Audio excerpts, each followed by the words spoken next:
Okay, nana akong gibrasingan mga idol oh. Oh, kini oh. Oh, diyan po kunya no. Uno po ito sunon gamay diri oh. Unya mga idol, nako gitapok ng kahoy diri oh, kaya ako nagipulungan ning Jubilina oh, no. Kay natalhungan atong tubo, muna minus katong tubo diri nga side. Oh, no. Libre na pud kahoy ani mga idol.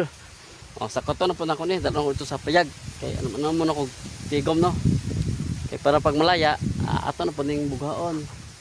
Okay. Sukaton sa nako ni mga idol. Okay no. At ito na ta kay alas 11 na kapin. Manod to ta oh. Sogok mo ta sa tubo mga idol no. Okay, bali da. Bali ako tubo. Ini sindalan. Ano mga tubo.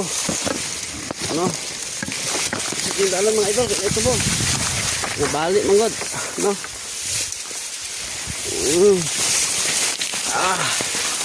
Nara. Apit ang dalan. Ano ang dalan no. Okay. Ani mga idol pasan ako kahoy dire kinaan ako nang pinakubaan. Anang pasaan pengon sa payag. Ay may dire daghan kahoy, libre na tong kahoy dire mga idol. Di na ta magsigig palit og ano. Gas. Oh. Hindi na tong gamiton kahoy. Nakoy gas stove pero wala ko gagamit. Ay perting daghan na kahoy dire. Ay ngono sa akong payag. Mga 20 meters per sulod gikan dito ang atong ibaklay.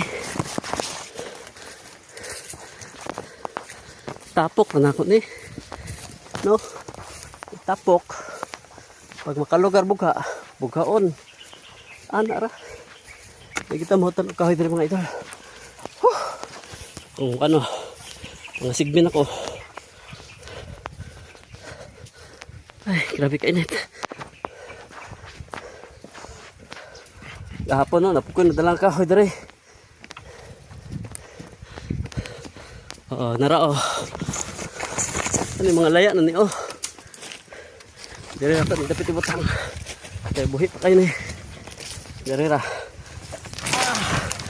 Ayos. Okay, diba? Libre na po itong kahoy. Hanga ka mo pas ano kahoy eh. Okay, dire sa to ang kuan mga idol no. Ito ang bukid. Oh. Grabe kanit. Okay, daghang salamat mga idol. Og thank you for watching. Itong mga sigbe no. Wala ta pag panadto ni sila.